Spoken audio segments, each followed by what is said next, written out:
Merci d'être venu. Merci à la SACD de nous passer cette magnifique salle où maintenant on a nos habitudes pour faire les rencontres. Depuis maintenant quelques années, les plateformes ont surgi dans le monde de l'audiovisuel.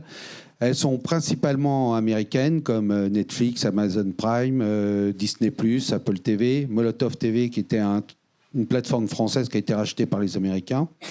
Et quelques plateformes françaises quand même comme France TV / Canal+, et OCS, qui fait d'ailleurs partie du groupe Canal+. Donc ce soir, nous allons essayer d'en savoir un peu plus sur leur manière de fonctionner, leur façon de travailler avec les auteurs français, et qu'est-ce que ça implique comme changement dans nos habitudes d'auteurs. Donc, comme intervenant, j'ai le plaisir de vous présenter, on va commencer par les dames, Virginie Créance, donc, qui est directrice générale adjointe de l'animation de Superprod. Superprod, c'est un gros groupe important qui produit du live, de la musique, etc. et aussi du dessin animé, ce qui nous intéresse ce soir. Donc Superprod a produit ou coproduit des films comme Le Chant de la Mer, Cro-Blanc et le prochain long métrage d'animation d'Astérix, réalisé par Alexandre Eboyan. Et des séries, Lassie, Geronimo Chilton, Paf le chien, La petite école d'Hélène, Les blagues de Toto, Anna et ses amis. Donc j'en oublie certainement. Et enfin, Superprod Animation, produit, fabrique. On se posera la question et Virginie nous répondra là-dessus. Également des séries pour les plateformes internationales, donc Gogo Gory Carson pour Netflix et le fabricant de jouets VTech, Spirit Ranger encore pour Netflix, Batwheels pour Warner Bros Animation ou encore Lego Friends pour Passion Pictures. Virginie, toi tu vas donc nous parler ce soir de la manière qu'une société de production française travaille avec une autre société américaine. Après, nous avons à ma droite, non, parce que je vais faire après la brochette SACD pour la fin. Franck Michel, réalisateur d'animation à gauche, ouais, voilà, c'est ça. Franck Michel, réalisateur d'animation, d'expérience. Donc, pas seulement parce que tu as fait des courts-métrages, j'ai vu des documentaires, des pubs, et donc des séries d'animation comme Funky Cops, Les 4 Fantastiques, Podcast, Foot de rue extrême, Team Dronix, Ricky Zoom, Bat et Gaël et les aventures... Alors celui-là, il m'a fait marrer. Hein, Bat et Gaël et les aventures de la couille cosmique, dont j'ai vu en coréal. Donc, c'est dommage qu'on n'a pas le temps de parler de cette production. On est sur les plateformes ce soir. Et tu as aussi monté une structure de production, fait péter la prod, avec des associés. Toi, tu vas nous parler plus particulièrement ce soir de ton expérience d'un développement et de réalisateur sur un projet Netflix qui se nomme Emma et Violette. Je tourne à la page. À gauche, complètement à gauche, on a Sylvain Marc, auteur graphique. Alors, je vous la fais courte. Sylvain, après tes études à Estienne et au Gobelin, tu es rapidement parti à Londres comme animateur sur des pubs et sur le long métrage La légende de Despero. Et puis après, tu as enchaîné des développements graphiques sur de nombreux films. Alors, des films à petit budget, Hôtel Transylvania 2 et 3, Ron's Gone Wrong, Lucas, Bad Guy 2, etc. Donc, tu as bossé aussi sur le film de Popeye et Escape from Hat pour Netflix. 2 projets qui n'ont pas vu le jour, donc on en parlera. Tu as donc travaillé grosso modo avec toutes les majors américaines, Blue Sky, Pixar, Sony Pictures, Nickelodeon, DreamWorks et enfin Netflix. Donc là, il y a du lourd ce soir. Vous avez devant vous l'archétype de l'auteur travaillant sur des gros projets américains sans jamais quitter sa maison ni ses pantoufles. Donc toi, tu nous parleras de ton expérience avec tous ces gros studios. Et avec la Graphe, on tenait d'inviter aussi des membres de la SACD qui soient parmi nous. Donc Sandrine Antoine, directrice de l'audiovisuel du cinéma et de la création numérique de la SACD. Alors je ne sais pas si vous avez remarqué, mais Sandrine Antoine, Franck Michel, Sylvain Marc, Jean-Luc François, c'est bienvenue au club des gens qui ont des prénoms à la place des noms. Et enfin, Patrick Roth, qui a un nom normal, ça rassure un peu, secrétaire général de la SACD. Donc, Sandrine et Patrick vont nous donner leur point de vue à un instantané du moment, comment la SACD travaille avec les plateformes, et enfin, quelques chiffres aussi. Donc, d'ailleurs, je vais commencer par vous, pour savoir un petit peu un rapide état des lieux des accords qui s'est passé entre le CNC, la SACD, les plateformes, l'ARCOM, etc. Juste pour rappeler, hein, l'ARCOM, c'est maintenant ce qui regroupe le CSA et Adopi. Voilà, je vous laisse faire un état des lieux. Et après, on repassera sur les auteurs et les restes des invités. Merci beaucoup. Bonsoir à toutes. On peut les applaudir. Il vaut mieux attendre. Peut-être vous allez être déçus. Merci beaucoup à l'Agraf pour cette invitation et l'occasion d'échanger avec vous sur ce sujet qui est très très important.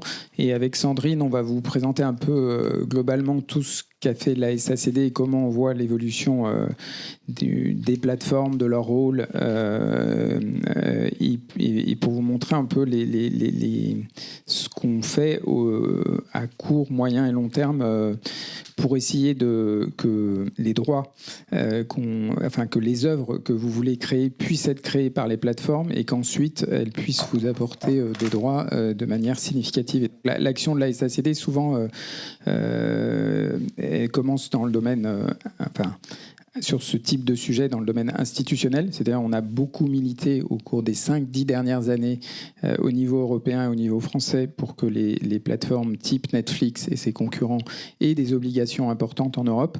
Avant l'adoption d'une directive, il y a 4 ans, en fait, la France n'avait pas le droit d'imposer aux plateformes des quotas, ce qui existe pour France Télé, TF1, Canal. C'était juridiquement impossible. La France avait le droit de le faire en droit européen que pour des plateformes qui s'établissaient en France. Et devinez quoi, il n'y a aucune des plateformes que tu as citées qui ne sont établies en France. Et à ma connaissance, aucune n'a le projet de venir s'établir en France. Et donc, lors de la directive qui a été adoptée en 2017-2018 sur les plateformes, on a obtenu que les États membres, donc ça s'impose pas dans toute l'Europe, mais c'est une faculté qui est offerte aux États membres. Ils peuvent imposer des obligations, des quotas sur le chiffre d'affaires réalisé en France. Et comme le chiffre d'affaires de Netflix, de Disney+, est facile à appréhender à cause de la TVA. Du coup, il y avait un cadre juridique qui a permis après, dans les années qui suivent, parce qu'après il a fallu une loi en France qui a traduit le droit européen, puis un décret qui a précisé ces obligations. Et donc, on a maintenant un cadre juridique assez stable par lequel les plateformes doivent investir 20% de leur chiffre d'affaires France dans des préfinancements d'œuvres audiovisuelles et cinématographiques, 4% pour le cinéma et 16% pour l'audiovisuel, fiction, animation. Et après, ça a été décliné, parce qu'on aime bien les poupées russes, dans l'organisation juridique, ça a été décliné dans des conventions que ces plateformes ont signées avec l'ARCOM. Donc chacune, les 20%, c'est globalement, elles ont toutes les mêmes obligations, mais après, il peut y avoir des petits dispositifs adaptés, et on était là-dessus, donc on était très content de l'adoption du texte européen, de la loi française et des décrets, et très très mécontent de la manière dont l'ARCOM a décliné dans les conventions de Netflix, Disney+, et Amazon Prime ces obligations. Et donc, main dans la main avec les producteurs, on a fait des recours au Conseil d'État, et parce que toutes les obligations dont je vous le parle, les 20%, elles, pour Canal+, pour les chaînes en France, elles portent c'est ce qu'on appelle elles portent ces obligations sur les œuvres patrimoniales. Et les œuvres patrimoniales, dans le monde créatif, c'est l'animation, la fiction et la captation. C'est tout. Et donc, nous, on souhaitait que les 16% d'obligations sur les plateformes portent sur ces 3 formes de création. Et le CSA avait permis aux plateformes avec lesquelles il a signé des conventions qu'une partie de ces 16% soit consacrée à des financements de programmes de flux, ce qui était intrinsèquement réduisait leur investissement et leur préfinancement d'une part, et d'autre part créait un précédent dont aurait pu se saisir Canal+, TF1 et chaînes privées. Donc on a fait ce contentieux, on s'est beaucoup agité et on a réussi à convaincre Amazon Prime il avait déjà cette autorisation pour 3 ans, mais ils ont accepté de revenir et de souscrire l'engagement à 100% sur les œuvres patrimoniales. Donc on a signé un accord avec Anime France, l'USPA, la SACD et Amazon en décembre dernier. Et l'ARCOM, du coup, comme Amazon était d'accord, ils ont changé la convention et ils ont durci les obligations. Du coup, on a retiré notre contentieux au Conseil d'État. Et de même, on vient de signer très récemment un accord équivalent avec Netflix. Et donc, on va prochainement retirer notre contentieux avec Netflix. Et Netflix a également accepté de passer à 100% de patrimonial. Il y avait l'enjeu des 100% patrimonial. Et il y avait un deuxième discount qui avait été offert généreusement par l'ARCOM pour réduire les préfinancements par ces plateformes de vos œuvres. Il y a aussi une obligation sur les œuvres EOF, expression d'origine française. Et du coup, en général, ça varie entre 85 et 90%. Parce que comme en droit européen, on ne peut pas imposer tout en langue française, mais l'essentiel est en langue française. Et ces plateformes, de par les conventions signées avec le CSA, pouvaient être à 70-75%. Donc aussi bien Amazon Prime que Netflix ont accepté de remonter à 85%. Donc il reste encore, par exemple, Disney+, avec lequel il faudra encore batailler. Il reste Disney+. Et les autres, mais enfin les gros... Ouais, enfin les gros, quand on aura mis Disney+, dans le... Voilà, Disney+, on est en discussion assez préliminaire. Mais ceci étant, l'enjeu est moins important parce que... comme les 2 principaux acteurs, c'est Amazon Prime et Netflix, et que l'ARCOM va avoir changé les conventions des 2, et que la convention signée avec Disney+ a une durée de 3 ans et qu'on est déjà plus d'1 an et demi, soit on trouve un accord avec Disney+, nous on préfère trouver un accord, mais si on n'en trouve pas, c'est pas grave, puisque la prochaine convention de Disney+ sera alignée sur celle de Netflix et de Amazon Prime. Donc en fait, on a déjà gagné... modulo les 18 prochains mois où il y a une incertitude, mais et donc tout ça pour vous dire que ça, c'est des sujets sur lesquels je suis désolé de commencer par ça, mais c'est très loin de votre activité créative, mais c'est ça qui fait qu'après il y ait plusieurs centaines de millions d'euros en fait de préfinancement pour toutes les formes créatives que j'ai citées, pas que l'animation, qui irriguent et qui permettent le démarrage des projets que vous conduisez, que vous portez. Donc ça, c'est la première action au long cours de la SACD. On l'amène beaucoup à Bruxelles. C'est parti de Bruxelles. Si la directive n'avait pas été votée dans ces termes, on n'aurait pas pu imposer ça. Et après, en plein Covid, on a fait des réunions compliquées en visio, avec le Premier ministre, avec tout ça, pour obtenir des avancées. C'est à cette occasion qu'on a aussi obtenu de la reconnaissance dans la loi et l'obligation imposée aux plateformes. Nous, on l'avait déjà dans nos contrats, et vous l'avez sur vos bordereaux sur le nombre de vues sur les plateformes, mais on a maintenant, c'était compliqué à chaque fois à négocier. Et donc on l'avait obtenu de Netflix, on vous le communiquait. Après, quand on a signé avec Amazon Prime, on était d'accord sur tout. Et il y avait une clause qui était moins bonne sur le reporting. On a quand même signé et on s'est dit, il vaut mieux le mettre dans la loi, ça évitera de devoir négocier cette clause et on pourra se consacrer aux autres sujets. Et du coup, on a obtenu que pour les auteurs et les producteurs, de part en France en tous les cas, et pour les vues françaises, les plateformes aient l'obligation de faire un reporting régulier aux uns et aux autres, et et ça, on est le seul pays du monde qui a obtenu ça. C'était, je pense que vous avez suivi les débats sur la grève aux États-Unis des scénaristes, notamment. Et bon, ils avaient des demandes sur l'intelligence artificielle. J'espère que tu feras un autre débat un jour sur l'intelligence artificielle, c'est un sujet important. Mais j'inviterai mon avatar. Mais la deuxième, une des choses, une des demandes qu'avaient les scénaristes aux États-Unis, c'était il y a le système. Alors c'est pas du tout le même cadre juridique qu'en France, mais ils avaient obtenu par leur syndicat des residuals, c'est-à-dire que chaque fois, alors aux États-Unis, le droit d'auteur c'est payé que par les producteurs. En France, les producteurs, comme vous le savez, ils vous payent en droit d'auteur pour créer, au moment où vous créez, et toute la diffusion, c'est les droits que vous avez cédés à la SACD, et c'est les diffuseurs qui achètent vos œuvres aux producteurs, qui nous versent des droits qu'on vous répartit ensuite. Et les Américains. Ouais, les Américains, merci. Ils avaient mis en place, avant l'apparition des plateformes, des residuals, où chaque fois qu'un producteur revendait une série américaine d'animation ou de fiction dans un pays du monde, il y avait un petit pourcentage qui était versé à leur syndicat, qui après le répartissait entre les auteurs. Et donc, c'était une source de rémunération importante pour les scénaristes américains, et ça a très bien fonctionné pendant des années. Et avec l'explosion des plateformes, comme Netflix et les autres achètent des droits à monde, en fait, c'était plus revendu. Et donc, les residuals n'étaient plus dus puisqu'il n'y avait plus de vente. Et donc, ils ont demandé finalement un système comme celui qu'on a en place en France pour Netflix depuis plus de 10 ans, qui est qu'ils aient un pourcentage. Au lieu que ça soit sur les ventes à l'étranger, ils ont demandé un pourcentage sur le chiffre d'affaires engendré par les abonnés de Netflix dans le monde. Donc ça, c'était leur première demande. Et la deuxième, c'est d'avoir un reporting sur les vues monde de leurs œuvres. Et ça, c'est... Alors nous, on est juste des petits Français, donc pour l'instant, nous, on l'a que pour la France, la Belgique et parfois le Québec.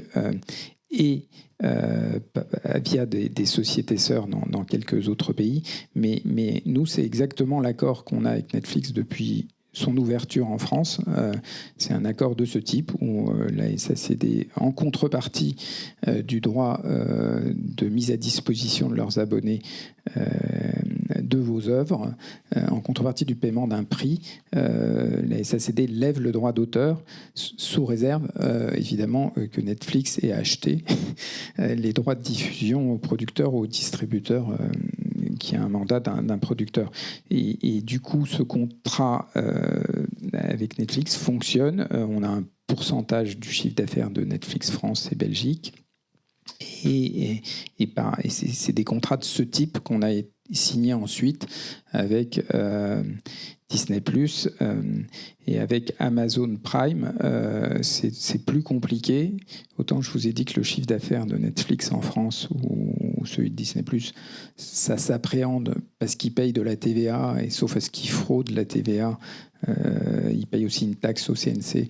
Donc, sauf à ce que ça soit des grands fraudeurs, leur chiffre d'affaires français est connu. Et donc, nous, on applique un pourcentage à ce chiffre d'affaires, et c'est les droits qu'on vous reverse après et que Sandrine va vous présenter. Comment on passe des droits qu'on collecte aux droits qu'on vous répartit. Mais sur Netflix, sur Amazon, l'assiette, je pense que vous êtes tous beaucoup utilisateurs d'Amazon Prime pour le service de livraison, mais est inclus dans ce service Amazon Prime Video. Et donc, le chiffre d'affaires d'Amazon Prime Video, c'est une décision interne au groupe Amazon, puisqu'ils peuvent, ça coûte à peu près 55 € par an, le service Amazon Prime, mais c'est eux qui décident. Donc quand on a commencé à discuter avec eux, ils nous ont dit on divise par 2, je multiplie par 1,5, je divise 1. Bref, ça faisait 10-15 € par an pour la vidéo, ce qui correspondait à peu près à un mois d'abonnement à Netflix, ce qui, donc, du coup, pour nous, était absolument pas acceptable. Donc, on a contourné la difficulté, parce qu'on n'arrivait pas à se mettre d'accord. Et comme on avait l'expérience de Netflix et qu'on répartissait des droits depuis plusieurs années, on a regardé de quelle somme on avait besoin pour que les droits répartis sur Amazon soient équivalents à ceux qu'on répartissait sur Netflix. Et comme on connaissait les œuvres qu'on représentait qui étaient sur Amazon, du coup, on a fait nos calculs et on leur a dit on veut tant.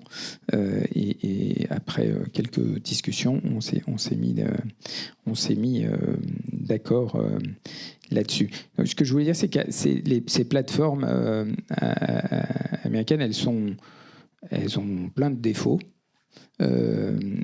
C'est très compliqué et très long de discuter avec elles parce que souvent nos interlocuteurs en France ou en Europe, parce que souvent nos interlocuteurs ne sont pas en France, en fait n'ont pas la capacité à engager la société, donc on négocie avec des gens, puis après on se termine tard le soir et puis le lendemain ils nous disent on a eu un retour des États-Unis, c'est non. Enfin bon, je pense que tout le monde connaît ça. Mais du coup les processus peuvent être longs.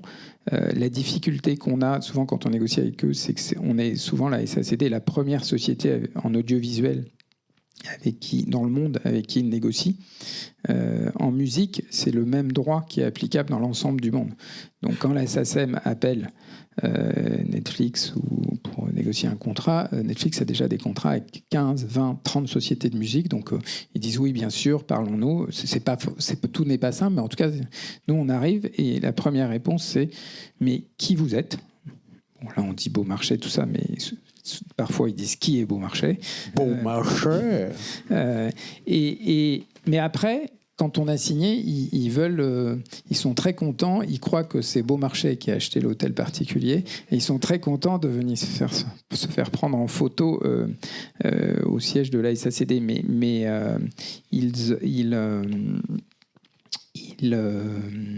donc c'est assez long de discuter avec eux. Mais à la différence des groupes français, quand c'est signé, l'exécution du contrat est très fluide. Donc, alors que parfois, avec les sociétés françaises, ça va plus vite.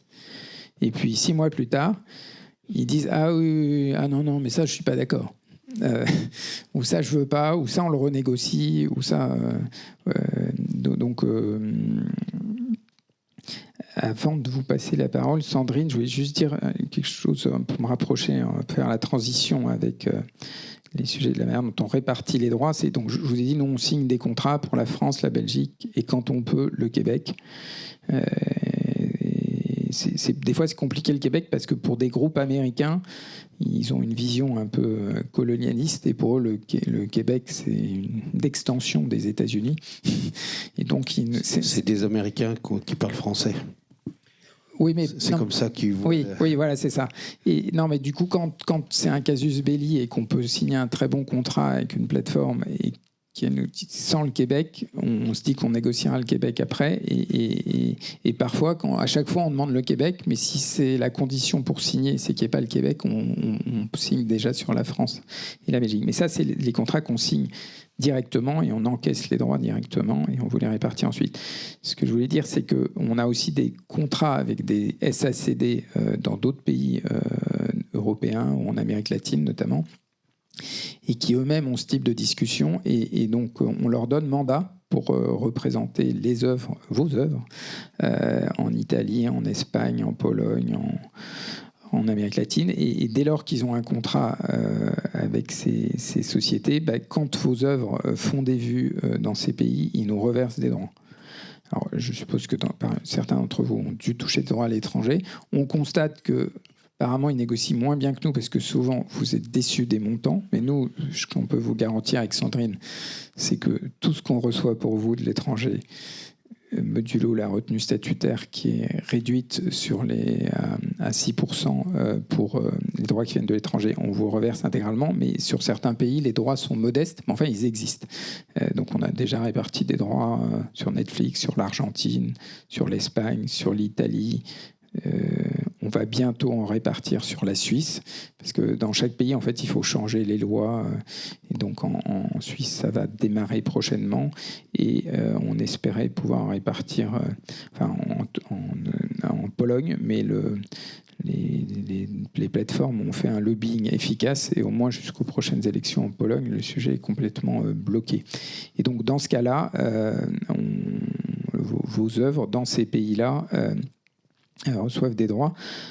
Malheureusement, le droit à rémunération proportionnelle, ce qu'on gère pour vous, c'est pas étendu dans toute l'Europe. Donc, par exemple, en Allemagne, il n'y a pas de droit à rémunération proportionnelle, donc ni pour vos œuvres, ni pour ceux de vos amis allemands qui créent. Et donc, il y a plusieurs pays dans l'Union européenne où c'est pas comme ça. Et dans ce cas-là, c'est pour ça qu'il y a dans vos contrats et dans les accords qu'on passe avec les producteurs, dans les pays où vous n'avez pas accès à la rémunération proportionnelle, c'est votre contrat individuel avec votre producteur qui est censé assurer un complément de rémunération si votre œuvre est revendue dans ce pays.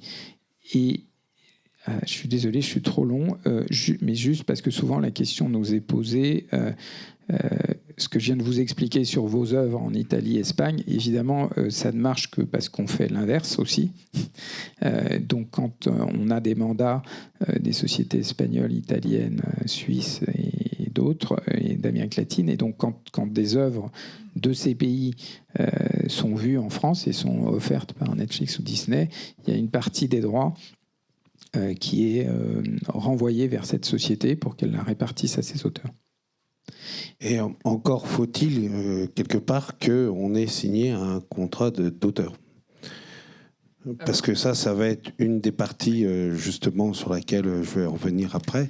C'est qu'en fonction des plateformes, on peut signer un contrat d'auteur. Donc, un contrat d'auteur avec un producteur français qui pourrait travailler pour une plateforme, ou alors de travailler directement avec une plateforme, et dans ce cas-là, c'est une société américaine qui est plutôt copyright, et donc dans ce cas-là, il n'y a plus de contrat d'auteur. Oui, on ne peut pas vendre deux fois la même chose. Donc, soit on a signé un contrat type buyout, et dans ce cas-là, on se retrouve dans le modèle juridique américain, et donc l'auteur, c'est le producteur.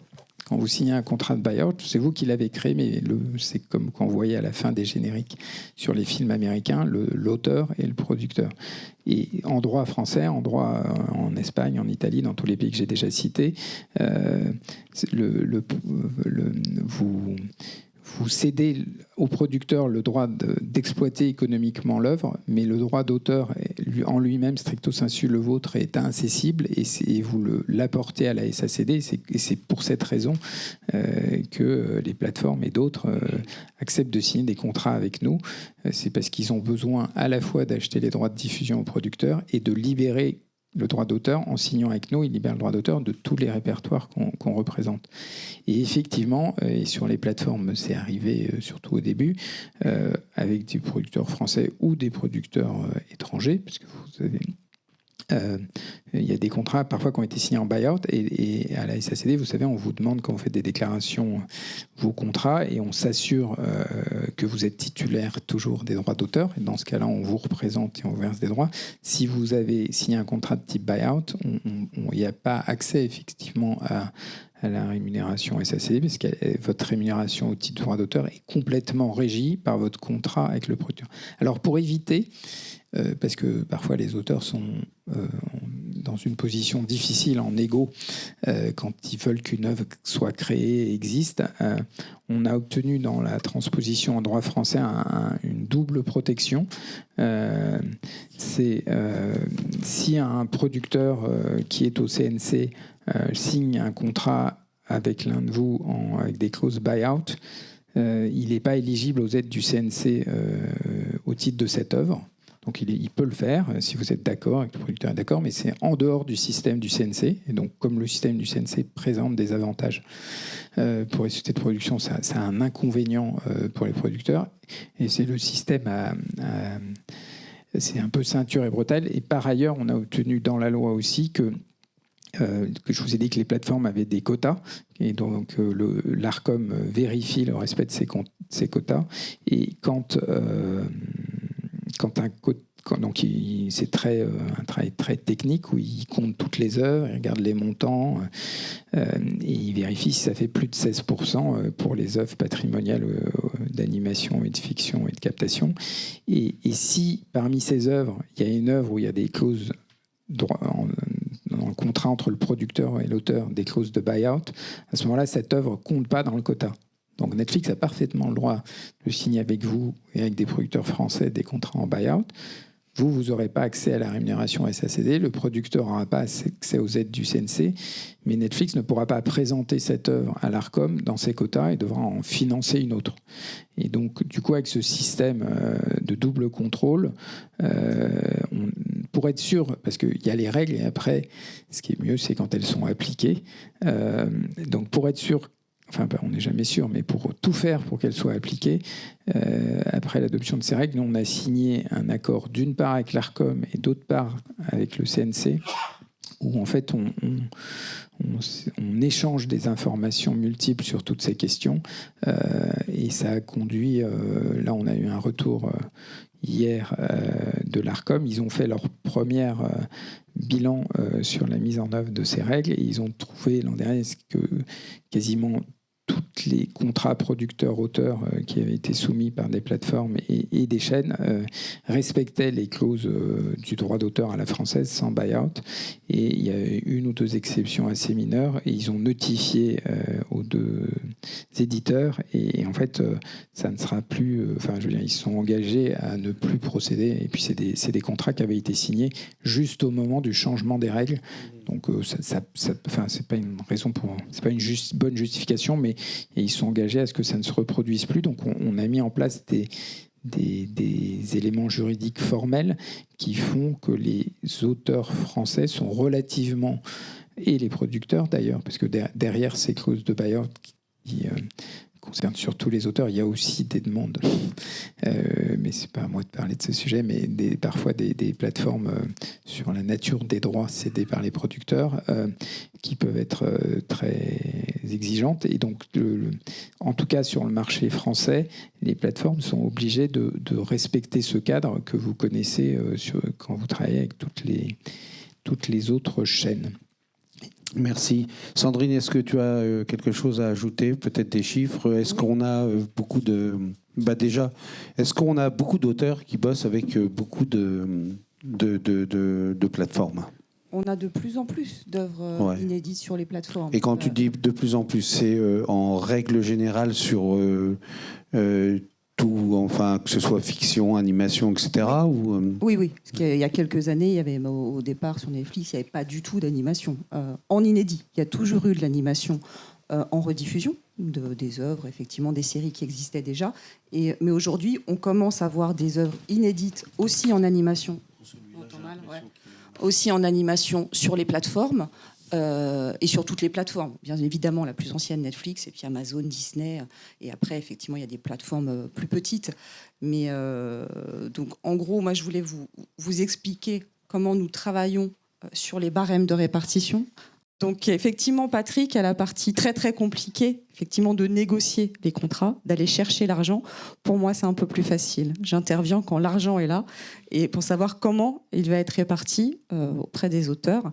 C'est quelque chose effectivement sur les plateformes qu'on révise régulièrement. Les barèmes de répartition, c'est effectivement des règles spécifiques en fonction des œuvres, en fonction de la nature de l'œuvre, en fonction du diffuseur. On ne va pas répartir de la même façon une œuvre en linéaire, une œuvre en délinéarisé, etc.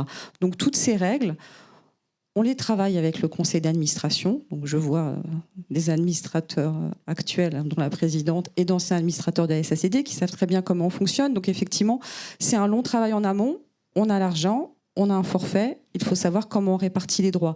Sur les plateformes, vu que les choses bougent beaucoup régulièrement, on est très attentif et ce sont des règles qu'on bouge, j'ai envie de dire presque tous les ans, il y a des aménagements de nos règles de répartition.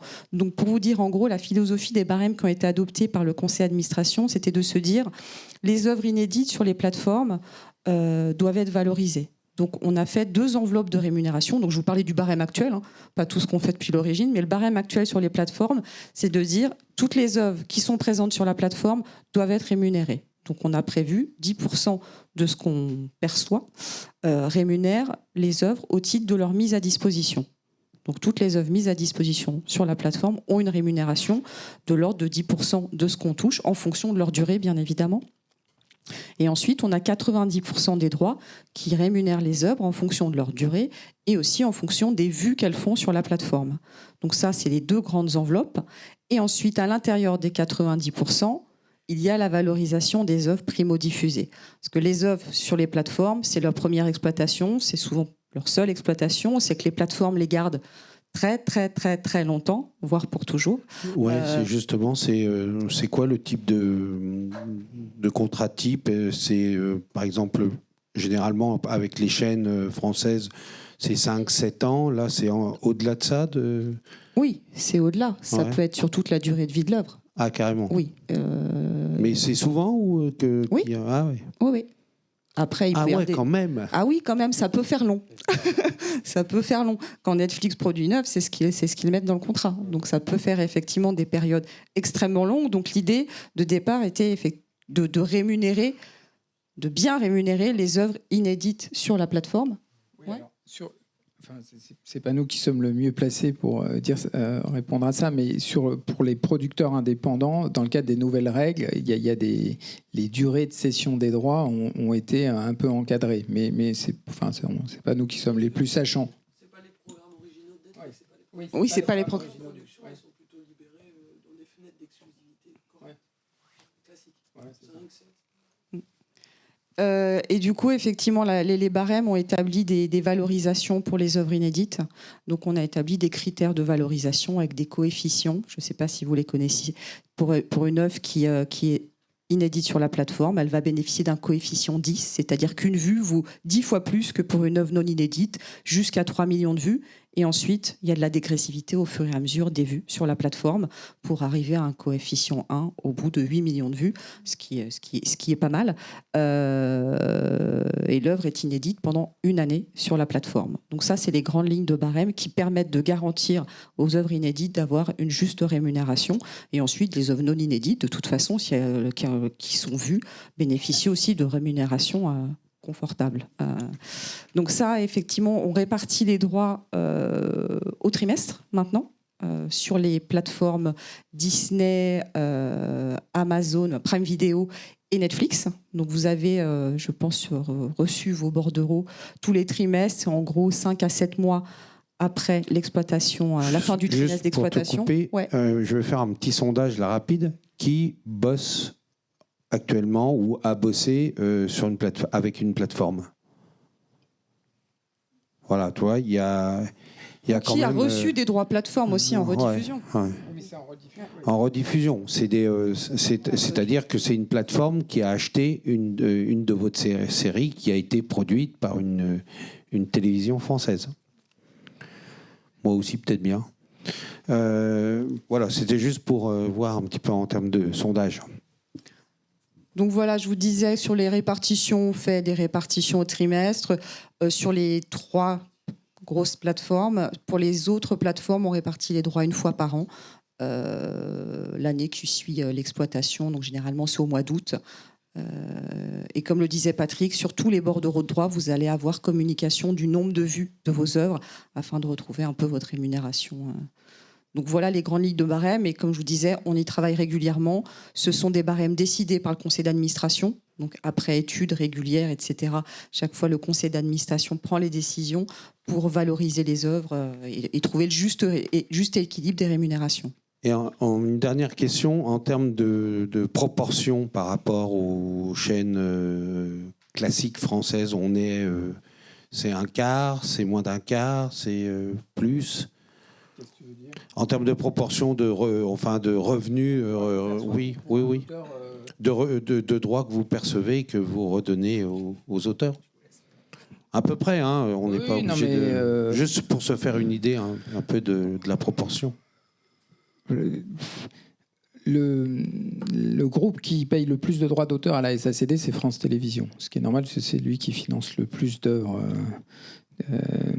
Après, le deuxième, aujourd'hui, c'est Netflix. Devant Canal+.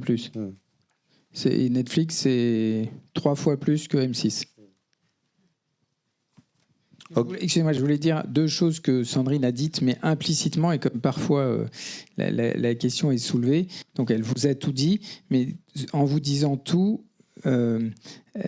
toutes les œuvres se valent. sur les plateformes, c'est-à-dire qu'une œuvre d'animation, il y a une distinction de inédit ou pas inédit, ou de durée, mais 1 minute d'animation, ça vaut comme 1 minute de fiction, 1 minute de captation et 1 minute de cinéma. C'est quelque chose auquel le conseil d'administration de la SACD est très attaché et c'est parfaitement justifié. Il n'y a pas de raison de valoriser une forme de création plus qu'une autre. Il y a des vraies raisons et je vais peut-être juste dire pourquoi, enfin un peu plus précisément pourquoi est-ce qu'il y a ce coefficient x10. C'est parce que tous ceux qui ont levé la main, qui ont touché des droits sans être inédits, c'est la plupart du temps... séries, elles avaient déjà été diffusées sur France 3 ou sur... Et du coup, vous aviez déjà au titre de cette série touché des droits. Et donc, les droits Netflix se comparent plus dans ce cas-là, à Netflix ou Disney et tout ça, se comparent plus à des droits que vous pourriez toucher en cas de rediffusion de votre série sur une chaîne thématique. Et dans ce cas-là, vos droits seraient nettement inférieurs à ceux que vous avez touchés au moment de la diffusion sur France 3. Donc, c'est pour compenser en fait le fait quand vous avez un inédit, vous n'avez encore rien touché au titre des chaînes, enfin et vous toucherez probablement jamais rien, et donc le x10 a pour effet de vous mettre rattraper ces droits d'auteur que vous n'avez jamais touchés.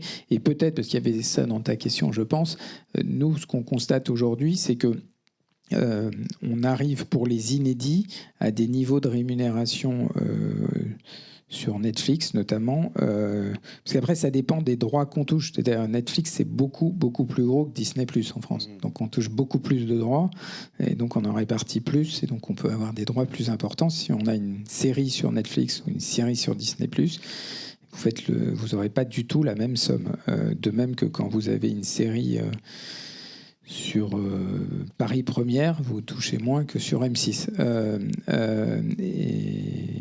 Mais donc du coup, voilà, je voulais juste dire que j'ai perdu le fil de ce que je voulais dire en fait. Donc je crois que j'ai dit sur les rémunérations. Oui, les rémunérations. Oui, non, mais c'était oui. En fait, ce qu'on a constaté, c'est parce qu'on a certains auteurs de manière assez légitime nous interpellent la SACD, disent on touche pas assez sur les plateformes, ou certains touchent trop. Par exemple, on a des auteurs qui nous écrivent que les auteurs d'animation et les auteurs de fiction touchent trop sur les plateformes. Bon, ils ont le droit de le penser.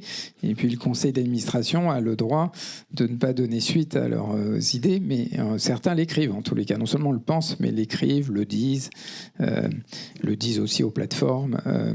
Bon, c'est pas du tout le discours qu'on leur tient, et nous on est très attachés à donc on a comparé combien avaient touché donc 1 ou 2 si j'ai bien compris pour l'instant, mais ça va venir, auteurs de séries d'animation sur Netflix versus des séries sur les diffuseurs traditionnels. Et ce qu'on a constaté, c'est que pour les inédits, en moyenne, on est sur Netflix au même niveau ou au-dessus des droits qu'on aurait versés sur un diffuseur.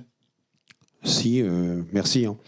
Si effectivement on a signé ce fameux contrat d'auteur.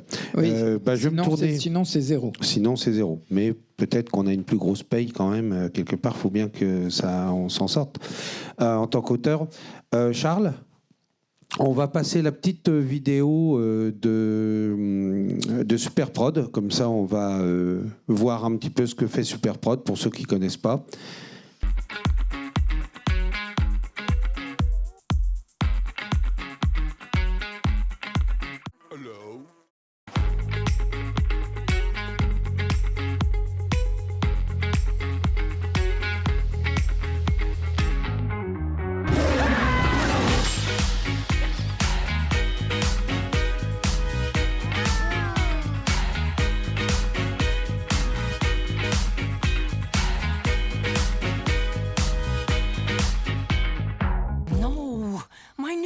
Smiths. Ready for takeoff? In 5, 4, 3, 2, 1,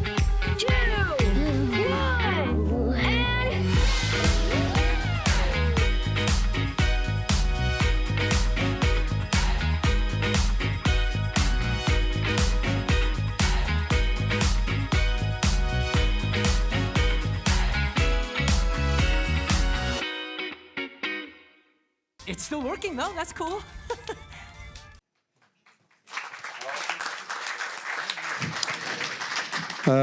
Voilà, vous voyez un petit peu, justement, il y a quelques projets qu'on a vus là qui étaient avec, justement, avec Netflix. Vas-y, prends un micro parce que sinon on t'entend pas. On n'est pas là pour faire la pub de Superprod, sinon c'est gênant. Allô, oui. Non, ce qui est intéressant, juste pour pourquoi j'ai donné la vidéo, c'est pour montrer la diversité des sources de collaboration avec les plateformes. C'est-à-dire que nous, on est producteurs français, et donc on produit des œuvres originales françaises. On est aussi des fois prestataires, donc c'est très simple, on est uniquement prestataire. Et des fois, il y a des modèles hybrides, et c'est ça qu'on va discuter, c'est-à-dire que les relations avec les plateformes, elles sont des fois donc diverses, mais elles sont aussi mouvantes selon l'histoire de vie d'un projet. Et c'est assez déstabilisant des fois pour les auteurs avec qui on travaille. C'est qu'à un instant T, on va travailler avec des auteurs sur un projet qui nous est apporté par une plateforme, et donc c'est une pure prestation. La vie d'un projet peut se faire, et après ce projet peut devenir une coproduction, peut devenir aussi, ils peuvent nous céder les droits. Enfin voilà, il y a plein de choses. Et dans tout le travail qu'on a fait là, il y a un peu toutes ces configurations. Et c'est ça qui est intéressant. Toi, quelle était bien cette vidéo de la passer à ce moment-là? J'ai comblé le trou, mais c'est pour vous dire ça. Vous n'aviez pas de vidéo avec un bout d'œuvre dans une langue non anglophone? Ah oui, j'avoue.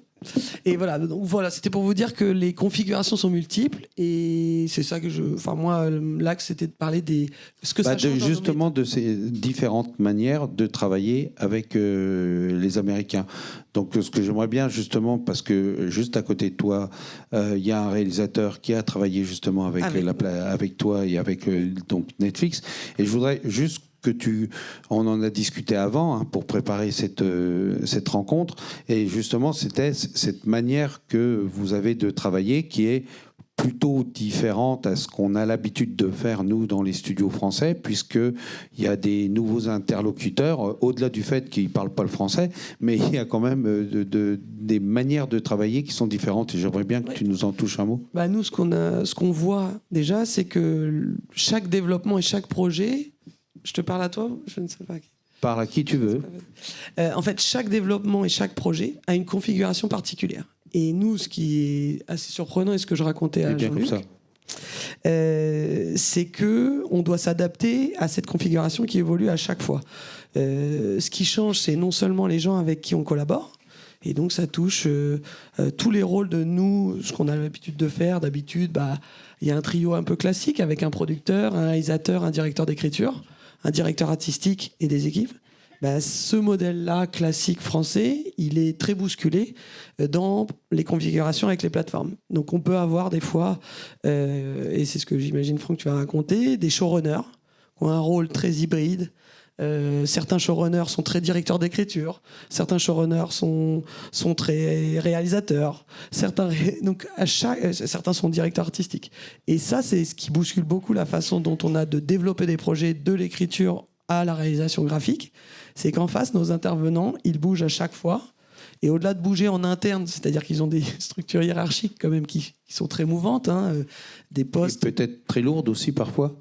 Et voilà. Et alors après, il y a une multiplication des rôles. C'est-à-dire que nous, on a l'habitude de faire valider le travail d'un producteur avec une chaîne, et on a un référent avec une chaîne. C'est vrai que là, on a des chaînes de validation extrêmement complexes en interne. Ensuite, avec des exécutifs, ils les appellent, les exécutifs des chaînes, qui eux-mêmes reportent à d'autres exécutifs de chaînes, et qui ont eux chacun des blocs de validation à eux. Et donc c'est vrai que ça rend le processus plus long. Après, c'est aussi stimulant. Enfin, on rencontre des gens en face qui ont des compétences, notamment en écriture, en storytelling. Façon de travailler. Des façons de travailler assez innovantes. Et donc ça, c'est intéressant. C'est juste que ce que ça demande, et c'est ça qui est assez déstabilisant, c'est de s'adapter à chaque fois. Il n'y a pas un modèle. Nous, on fait peut-être 5, 6, 7 développements par an pour des Américains. Et les 5, 6 développements par an, ils ont une configuration à chaque fois différente. Mais même, ne serait-ce que si tu as 2 projets Netflix, tu pourrais avoir... Ah oui, complètement. Ah ouais. Alors, autant par le fait de la nature du projet, c'est-à-dire que nous, on peut avoir des projets Netflix amenés par Netflix qu'on nous demande, nous, de développer en tant que prestataire. Donc, on n'a aucun droit. Et là, on est dans la configuration que vous disiez. Et donc là, quand tu fais le développement en tant que prestataire, tu peux te retrouver à faire le développement graphique, Complètement, littéraire. littéraire. On le drive, mais on n'a pas les droits. Mhm. Donc, en effet, on organise les relations avec les auteurs et le travail des auteurs, mais on est un prestataire de développement. Donc, pour bien comprendre, c'est à ce moment-là que ce soit un auteur graphique ou un auteur scénariste ou un auteur réalisateur ne touchera pas de droit puisque c'est un projet qui est amené par les Américains, développé au départ par les Américains. Même si vous travaillez dessus, sur le développement, etc., vous ne serez que des dépend. prestataires. Ça dépend, étant donné Ça que dépend. alors, des fois, le projet est américain et des fois, il est Netflix France. Et il est celui soumis aux obligations. Donc, on a les deux configurations. Nous, producteurs... Enfin, non. Là, je suis studio prestataire. En fait, nous, on a deux casquettes. Donc, il faut vraiment que dans cette configuration, on est purement prestataire. En revanche, on a une configuration où on est prestataire d'un développement où Netflix France paye des droits d'auteur en France aux auteurs concernés. Donc, avec un contrat de droit d'auteur français.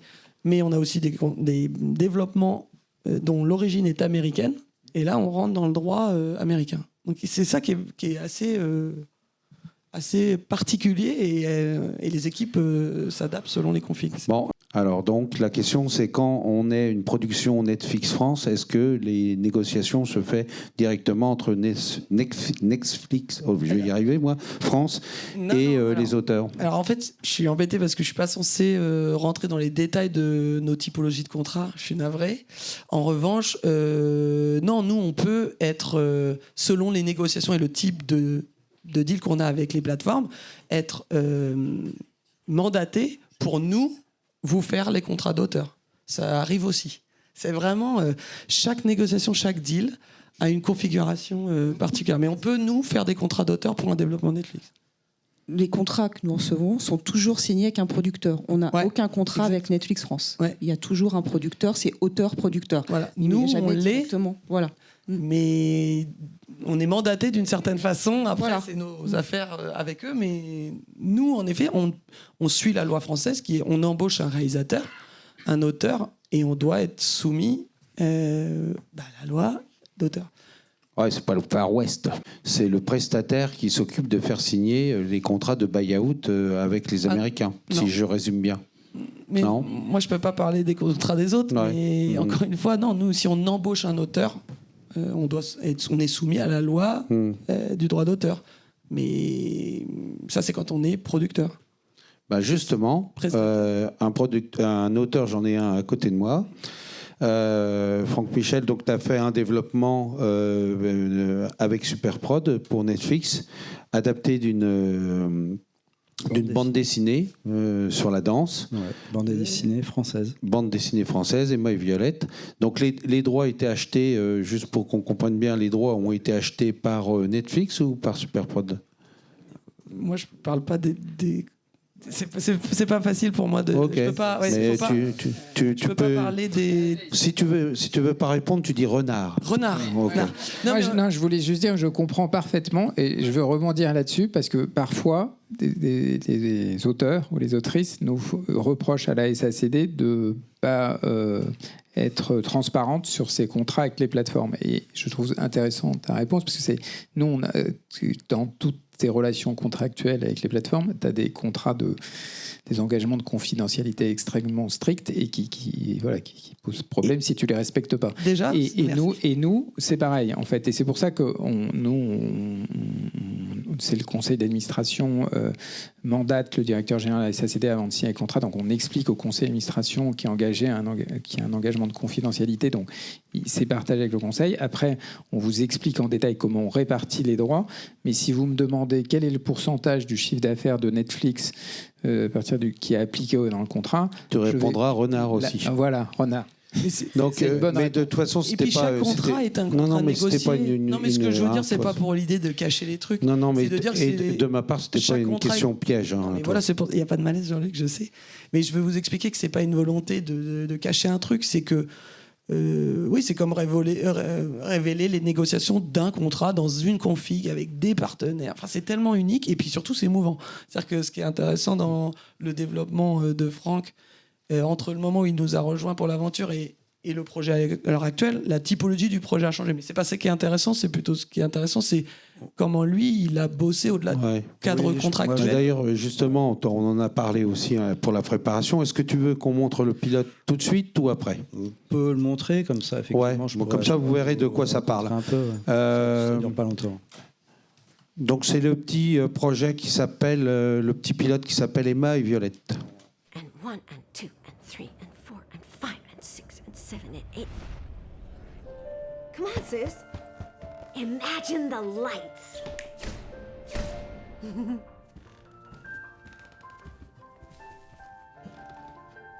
Now, picture the stage.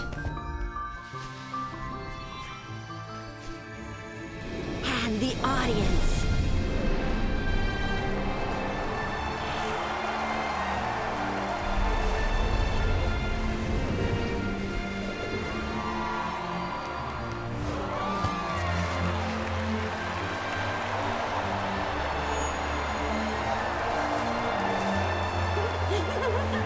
Watch this.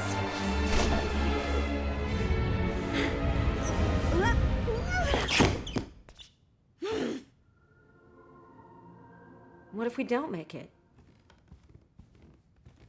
We still have each other.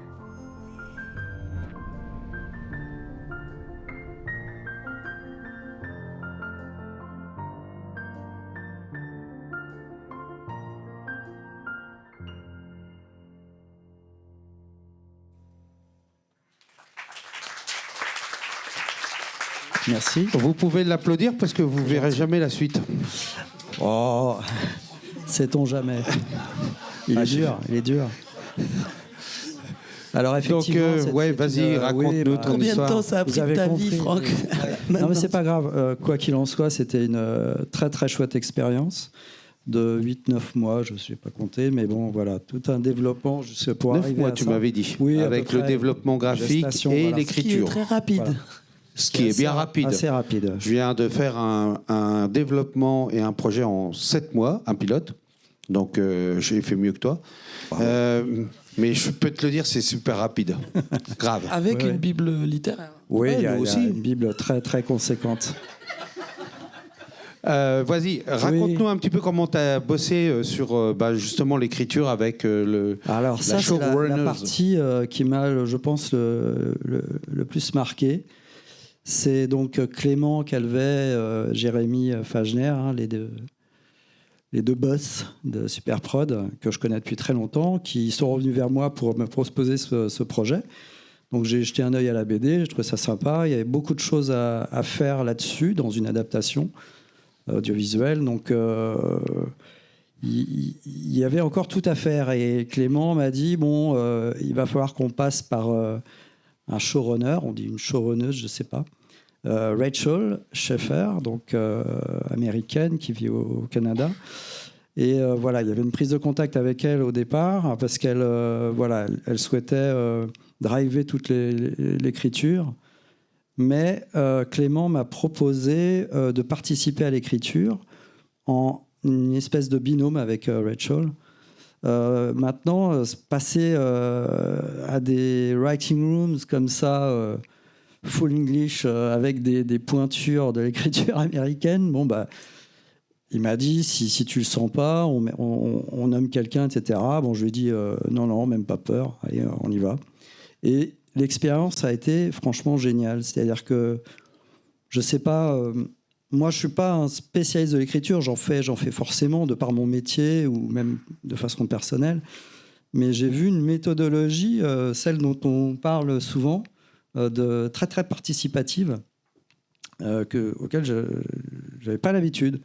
Et les 5 jours que j'ai passés, alors c'était pendant la période du Covid, de la Covid, et on était tous donc chacun à son bout d'écran, et c'était avec le décalage, bon, c'était très très soutenu, mais je n'ai jamais autant créé intellectuellement comme ça, avec quoi, il y avait 6 personnes en tout, toutes très complémentaires. Alors, il n'y avait pas que des anglo-saxons. Alors, il y avait des anglais, déjà, c'était Oui, tripartite. tu m'avais dit Des anglais, anglais, des américain. Américains et des Français, des petits Français. Il y avait l'auteur Jérôme Hamon, l'auteur de la BD, l'auteur littéraire, et un scénariste français que je connaissais, qui était aussi directeur d'écriture, Thomas Barrichello, je le cite. Et voilà, et ces sessions, j'en garderai un souvenir toute ma vie, quoi. Parce qu'au bout de ces 5 jours, on avait accouché d'un document assez hallucinant. En fait, c'est l'arche narrative des 2 saisons entières. Ouais, en tous. Et donc ça a été 5 jours non-stop, c'est-à-dire tous les jours vous vous retrouviez les jours. sur Zoom ou je sais pas trop Voilà, quoi pour sur discuter. Ouais. Ah, et non, c'est sûr que tu devais C'était avoir une tendu. tête Alors remplie moi, à la le fin. soir, j'étais explosé par ces efforts intellectuels. Et voilà. Qu'on comme n'a je pas disais, l'habitude, nous réalisateurs, c'est vrai qu'on bah non, on réfléchit on ne pas demande trop. tu vois. Ouais. Donc, bon, là, on m'a donné l'occasion et je remercie justement tout le monde, tous ceux qui m'ont permis de le faire. Et voilà, et je disais, c'était excellent parce qu'on était tous très complémentaires. Alors moi, j'amenais mon rôle du réal, c'est-à-dire je faisais un peu mon bad cop, quoi. C'est-à-dire que je flaguais. Alors je suis désolé, je donne beaucoup de mots anglais. Mais je flaguais dès qu'un scénariste avait une super idée, mais alors qu'elle allait coûter très très cher, juste pour un plan ou pour une scène. Et voilà, donc j'anticipais beaucoup là-dessus, mais ça allait au-delà de ça. C'est-à-dire que chacun amenait son expérience personnelle. Moi, c'est un sujet sur la danse, essentiellement classique, comme vous voyez, mais il y a aussi il y a une partie hip-hop qui n'est pas ébauché là dans le teaser, mais bon, c'est dans l'écriture. Donc c'est ces 2 mondes-là qui s'opposent et qui s'assimilent en même temps. Et moi, j'ai un vécu de banlieusard du 9-3, donc c'est une culture urbaine que je connais bien. Je t'ai jamais vu tourner sur le dos, tout ça. Non, Faudra que tu me montres quand même. après, je te montrerai si je bois un coup. Mais voilà. Et ce qui était très intéressant, c'était les discussions avec des Américains. Vous expliquez la banlieue, la Seine-Saint-Denis, dans les quartiers un peu chauds à des Américains, mais vous leur dites, ces gamins, tout ça, ils se prennent pour Tony Montana ou je ne sais quel rappeur US, mais eux, ils ont ce côté sympa et que ils pensent s'habiller en XXL, mais ils portent que du médium. Donc il faut rabaisser ça à un niveau un peu fun. Voilà, j'ai essayé d'expliquer ces différences de culture et c'était passionnant parce que du coup, c'est là où on avait un vrai échange interculturel entre ceux qui imposent quand même beaucoup de choses et puis nous qui voulons faire un produit quand même assez français. Ça, c'est intéressant aussi pour l'écriture, c'est que voilà, sujet français, l'Opéra de Paris, donc ou la banlieue, et sur un show un peu international comme ça. Donc je dirais que c'est à ce niveau-là, c'était très chouette. Et tout le monde écoutait tout le monde, et on a dans ce process-là, c'est les meilleures idées ou les plus pertinentes qui prévalent. Et tout le monde trouve quelque chose à apporter au moulin. Et voilà, donc j'ai un souvenir encore ému de ce passage-là. En tout cas, graphiquement, je trouve que vous êtes vraiment très proche de la BD. C'est vachement beau. Enfin, toi, ça marche super bien. Et selon vous, alors, pourquoi ce pilote et donc ce développement graphique dont je rappelle où il y a l'arche narrative, le développement graphique des personnages, un pilote et 8 épisodes décrits, pourquoi ça va pas plus loin? C'est quoi Alors ça, c'était le grand mystère je pense pour nous tous, parce qu'on on a quand même des débuts de réponse, mais je pense que Virginie je sais pas si non, mais peux, c'est ouais. comme dans n'importe. Enfin, on voit bien, on a tous des expériences de projets qui se font pas, qui se greenlight pas. Les raisons pour lesquelles un projet se greenlight pas. Moi, jamais trop. Hein. Il y en a 1500. Non, mais en tout cas, ce projet, tu sais, c'est une grille de programme comme les diffuseurs, et il y a un moment donné où ils ont des développements, ils ont développé à l'époque ce qui a changé aujourd'hui, mais ils ont développé des centres, chaque exec avait peut-être dans son portfolio de développement 80, 100 développements. Explique Exécutive, c'est ces titres, je le dis ça parce qu'ils ont tous un peu des titres. difficiles à suivre. Alors j'utilise ce mot fourre-tout pour les nommer parce qu'en fait c'est des créatives exécutives qu'ils appellent. Ça peut être Director of Development. Ces gens-là, Donc sont c'est des gens qui ont des postes budgets à responsabilité, qui développent des projets. Ouais. Et donc c'est eux qui vont Ils les payer amènent- aussi, par exemple, ou Ils quoi, les ouais. payent, ils payent ces développements et ensuite ils les amènent au top management, donc, qui est aussi multiple, avec des multiples couches. Et en effet, ces couches-là, donc ça passe à des étapes. Donc on a une première étape, on présente une Bible, ça passe la deuxième étape, ça passe. Et il y a des étapes très normées comme ça, qui nous amènent ensuite on passe à l'animatique, on passe au teaser.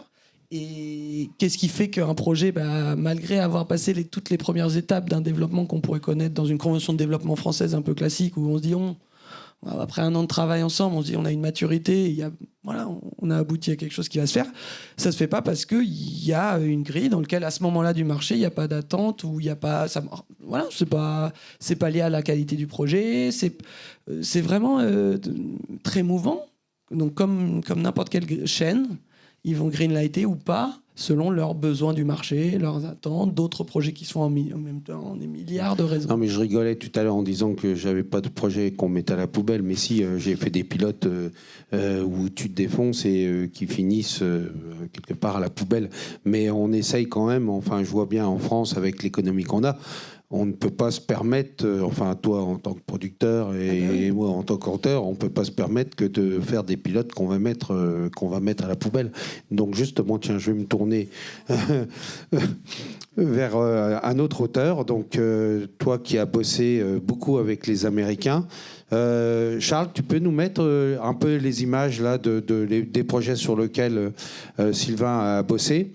Et donc Sylvain, toi aussi, tu as travaillé avec Netflix sur des gros projets, on pourrait dire, sur des projets de long. C'était 2 longs, c'est ça? C'est 2 longs. Ouais, j'ai deux longs encore en production et 2 longs abandonnés. Ouais. Vas-y, mets bien près du micro. Allô. Ouais. Donc 2 longs encore en production. Je sais pas ce que ça va donner et 2 officiellement abandonnés. Ouais. Et donc explique-nous, par exemple, sur les 2 longs sur lesquels tu as travaillé. Graphiquement, qu'est-ce que tu as fait, etc. Du coup, juste pour donner le contexte, donc moi je sais pas si c'est très, je suis venu pour parler de mon expérience qui est très particulière. Je suis même pas intermittent, donc je suis freelance et employé directement par le studio. Et Netflix, c'est un studio comme un autre. Ils ont monté il y a quelques années un studio où ils ont débauché agressivement tous les talents des studios américains. Venez, on va faire ce que vous voulez, vous aurez liberté graphique, tout ça. Donc ils sont tous allés là-bas avec plein d'espoir dont ils reviennent maintenant. Et du coup, en fait, quand ils parlent de showrunner, execs, les boarders qui écrivent, enfin, c'est un système complètement différent de la France. Et moi, c'est ce à quoi je suis habitué. En fait, j'ai commencé assez tôt à Cartoon Network et j'ai appris la méthode américaine. Donc ça me cette manière de faire, mais complètement, c'est mon quotidien, quoi. Et je me rends compte à quel point, en fait, c'est étrange. Quand je discutais avec des gens aujourd'hui, quand j'écoute et tout, c'est très différent et je m'en rends compte, en fait, maintenant. Et du coup, donc moi, j'ai bossé beaucoup sur des projets. Enfin, ça aussi, voilà, la réalité de bosser sur des projets qui se font pas. Moi, c'est 60% de mon travail. Enfin, j'ai réalisé là les 7 dernières années. Je peux rien montrer de ce qui s'est fait parce que c'est que des projets qui sont tombés à l'eau. Et c'est des projets. Des fois, je bosse 1 an et demi dessus en développement visuel. 1 an et demi sur un développement graphique. Donc c'est pas que Netflix, ça m'est arrivé avant à Sony, tout ça. Donc sur Popeye, par exemple, on a bossé 1 an et demi. Il y a eu tout le développement graphique, il y a eu un trailer, il y a eu le film entier qui a été fait en board et il a été annulé au dernier moment, enfin pas au dernier moment, avant de passer en prod, quoi, enfin en vrai prod. Et donc sur Netflix, parce qu'on est là pour parler de Netflix, du coup... des plateformes en règle générale. Oui, après voilà, mon expérience avec Netflix, donc c'est pareil, j'ai bossé... c'était un projet qui avait été développé, j'ai beaucoup travaillé avec Mark Osborne, et donc j'avais commencé à travailler sur le développement d'un projet à Blue Sky avec lui, donc et donc les méthodes aussi. C'était lui, l'écrivain dont le livre était adapté, et moi qui faisais des images, des beatboards, des séquences de board, et j'étais inclus dans le développement du script. Tout ça, il me demandait mon avis, des retours. Donc c'est pour montrer le côté hyper créatif et super intéressant en fait il y a pas de toutes les idées sont bienvenues, quels que soient les postes et tout. C'est beaucoup moins sectionné que en tout cas dans le développement, parce qu'ensuite c'est repris par des scriptwriters, tout ça. Donc ça avait été développé à Blue Sky. Quand tu dis que, c'est-à-dire que vous développez le projet avec le réalisateur, etc. Et après, tu as des scénaristes qui reviennent par-dessus pour... Voilà, souvent, parce qu'ils partent beaucoup sur des projets aussi qui sont pas finis, enfin qui sont pas écrits, c'est hyper organique. Donc c'est vraiment complètement une manière différente. C'est réécrit. Tu pars sur une idée et puis après les gens viennent mettre en place ils savent cette pas idée. ce qu'ils veulent, ça marche pas. Même les borders sont là. En série, c'est très flagrant. Les borders écrivent en fait les épisodes, les dialogues. En long métrage, ils ont cette habitude-là aussi. Ils ont des idées. Des fois, ils savent pas toujours ce qu'ils veulent. On teste des séquences qui partent à la poubelle, qui sont montées, voilà, c'est toujours comme ça. Et du coup, même voilà, sur des films, il y a des séquences entières. Sur Tel Transylvania 2, j'avais bossé 6 mois sur une séquence qui se passait à Paris et tout, qui a été coupée à la fin parce qu'ils ont changé le script en pleine production, quoi. Donc, enfin, c'est des millions comme ça qui sont dépensés. Et donc, en fait, pour résumer cette soirée, on pourrait dire qu'en France, ils ont une petite poubelle, on a une petite poubelle, et aux États-Unis, ils ont une grosse poubelle. Oui, voilà, exactement. Ouais, on n'imagine pas les tonnes de travail. Et donc, ce projet donc, avait été suspendu à Blue Sky, parce que Disney avait racheté Blue Sky, ils avaient annulé tout plein de projets. Donc, c'est parti pendant 1 an où ils l'ont chopé, ils ont essayé de le vendre ailleurs. Donc, c'est Netflix qui l'a récupéré, parce que venez, voilà. Et donc, on a refait 1 an et demi de développement encore dessus. Donc, ça fait 2 ans et demi de travail parti à la poubelle, quoi. Et ensuite, un deuxième film est parti. Et pareil, là bon, j'ai moins travaillé dessus parce que je flairais l'entourloupe. Donc, je me suis un peu moins impliqué. Ça m'a donné raison parce que ça ne s'est pas fait non plus. Donc, voilà. Pour avoir vu, on ne peut pas vous les montrer, comme c'est des projets qui sont encore sous contrat Netflix, etc., avec tout un tas de chartes où il faut rien dire et rien montrer, mais moi je les ai vus et déjà tu as fait des beaux dessins, et au-delà de ça, c'est que comment les animatiques, ils étaient plutôt pas mal foutus. Oui, on sent déjà l'ambiance du film, à chaque fois, il y a les films qui sont montés, le style d'humour ou tension, etc. C'est incroyable, quoi, parce qu'il y a vraiment énormément de choses qui sont déjà présentes. Et donc pareil, je passais voilà, c'est très poreux, donc j'étais à la fois dans la team artistique, à la fois dans la team de board et écriture, quoi. Donc je passais de l'un à l'autre. Donc du coup, il y a énormément de travail qui a été fait comme ça. Et oui, et donc très tard, voilà, les films sont montés, il y a des versions, des reels, même des versions 1, même version 2 et tout, c'est toujours pas greenlighté. Et puis après, voilà. Et concrètement, toi, quand tu travailles avec eux, tu restes... Tout à l'heure, je me moquais de toi en disant que tu restais à la maison dans tes chaussons, mais c'est un peu ça quand même ce qui s'est passé, quoi. Ah oui, moi je travaille que à distance, en fait, depuis chez moi. Et voilà, on me demande sur des projets, est-ce que je suis libre, et puis... Et voilà, c'est comme ça que je fais, quoi. Concrètement, pratiquement jamais tu as rencontré les gens avec qui tu as travaillé en Skype.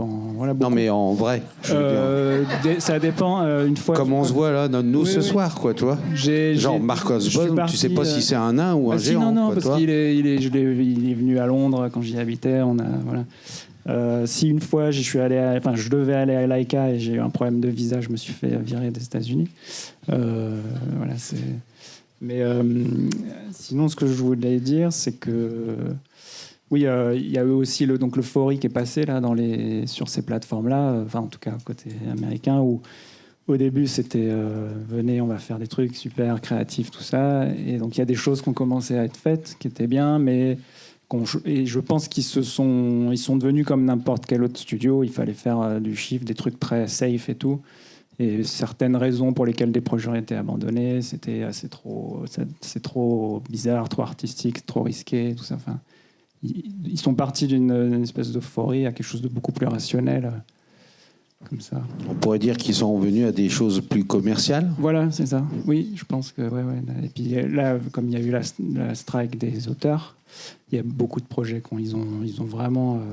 Il y a eu une grosse session où ils ont. Parce qu'à un moment, je voyais un peu les projets qui étaient il y avait toute une liste de projets, j'avais accès à ça là, et tout d'un coup, ils ont annulé tout plein de choses, quoi. Ils ont viré plein d'artistes qui sont dû aller dans les autres studios. Voilà. Donc, ce qu'il voudrait dire, c'est qu'ils mettent moins de sous, parce que j'ai entendu dire que, grosso modo, par exemple, une plateforme comme Netflix mettait toujours autant d'argent dans les projets, sauf qu'ils mettaient plus d'argent dans moins de projets. Enfin, oui, autant d'argent, mais dans moins de projets. Après, c'est-à-dire que les projets avaient plus d'argent pour faire leur... C'est possible. Ce qui est déjà moi, énorme, quoi, parce que quand on voit les prix... enfin, concrètement, on peut multiplier par 4 le prix d'une série, par exemple en France, et le prix de la même, du même format aux États-Unis, c'est par 3 ou par 4, voire 5 parfois. Les détails, je sais pas, parce que moi j'ai une vision très parcellaire depuis mon petit. Voilà, j'entends parler, je parle à des collègues, mais les fonctionnements du pourquoi du comment, ça m'échappe complètement. Hein. C'est juste mon expérience avec ce système de voilà. Et donc, pour en revenir avec, justement, vous avez eu aussi des projets qui étaient sur les starting blocks et qui sont arrêtés. Donc, ça fait partie un peu de cette même vague de projets qui ont été... En fait, ce qu'on constate, c'est sûr, c'est que c'est au début de la plateforme comme n'importe quelle chaîne. Enfin, je veux dire, nous, on a des chaînes historiques qui ont une idée éditoriale assez calée. Quand on bosse pour M6 ou pour TF1 ou pour France Télé, il y a une grille, il y a des programmes, il y a des attentes et puis des chargés de programmes qui sont historiques et qui tiennent des choses sur la longueur. Là, c'est une plateforme qui a évolué et donc qui aussi régule en fonction des succès qu'elle a. Il n'y a quand même pas beaucoup de recul non plus en termes de nombre d'années comparé à nos diffuseurs historiques. Et donc il y a aussi cet effet où ils essaient des choses et en effet tout le monde a voulu créer beaucoup de contenu et là en effet la tendance semble être de produire moins de contenu en volume, mais en effet de se baser peut-être sur des choix plus sécurisant, avec des IP connus, peut-être des programmes comme ça, mais aussi en mettant plus de moyens dans des projets originaux. Voilà, je pense qu'en effet, ils resserrent plus leurs choix éditoriaux. Et nous, ce qu'on a vu, c'est un allongement énorme de la durée de développement, par exemple. Entre ce qu'on a fait avec Franck sur Emma et Violette, aujourd'hui, on fait des développements beaucoup plus longs. En écriture notamment. Ah ouais, c'est ce que j'allais dire. Donc là, quand je me rappelle, 9 mois, on a fait ça en 9 mois. Aujourd'hui, on fait des développements d'écriture qui commencent à un peu plus se rapprocher à ce qu'on fait en France, d'habitude. Et là, j'avoue, je sens une dynamique où les greenlights se faisant moins régulièrement, et bien, en effet, on prend le temps de développer les feux verts, pour ceux qui ne comprennent pas. Les feux verts. Et donc, on prend vraiment le temps. On peut passer 12 mois en écriture, passer comme ça des étapes beaucoup plus lentes. Mais sur quel genre de format ? N'importe quoi, série ou film. On a fait les deux et les process s'allongent. Et les process de greenlight sont plus en plus durs, mais c'est parce qu'il y a aussi moins de volume de contenu, mais plus d'attention aussi. Enfin, je trouve que c'est pas. Ça vient du fait que tu as plus de gens qui sont là pour valider ou non, c'est que le process prend plus de temps pour aboutir à un projet justement qui va, en fait, au lieu d'exploser le volume et puis d'en annuler la majorité, je pense qu'il y a une rationalisation qui est plutôt saine. D'en faire moins, d'y payer plus d'attention et de, en effet, pas aller trop loin avant de prendre une décision. Donc ça, on le voit et c'est positif. C'est positif pour les gens qui travaillent dessus des années. Donc ouais. Je pense qu'il y a aussi la concurrence des plateformes entre elles aussi. Il y a tellement de choix, ils perdent des abonnés, et puis c'est une petite bagarre comme ça, quoi. Mais sur le film, un des films sur lequel j'ai bossé, ils avaient même monté un studio à New York, ils ont fait venir les gens, tout ça. Enfin, c'est vraiment, ils annulent les projets très tard, quoi. Ils font venir des équipes entières, ils payent et ils développent. Et voilà. Tout ça part à la poubelle, quoi. Donc vraiment une très grosse poubelle. Ça vaudrait peut-être le coup de faire les poubelles parfois, justement, pour récupérer des projets. Je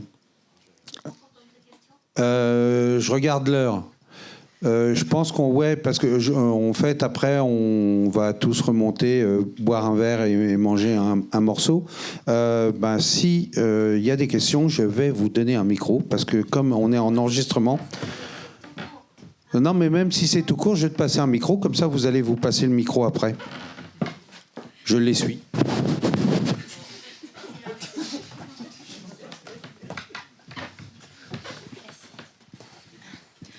Bonsoir Sylvain. J'ai une Bonsoir. question. Donc, j'en suis sûre, vous êtes excellent.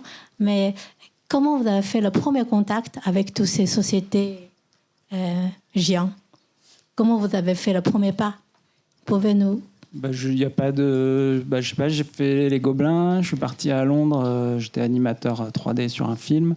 Et en fait, le studio Cartoon Network à Londres qui s'est monté, parce que le directeur, il avait vu un film d'étudiant que j'avais fait, qui lui avait bien plu. Et il montait l'équipe pour développer on était payé pour développer des projets, en fait, des idées qu'on avait. Donc c'était un peu le job en rêve, en or. Et c'est de là qu'est parti Gumball, qu'on a développé là-bas. Et donc ensuite, ça s'est parti en série. Et, c'était un show qui demandait beaucoup d'argent. Donc ils ont fermé notre studio de développement.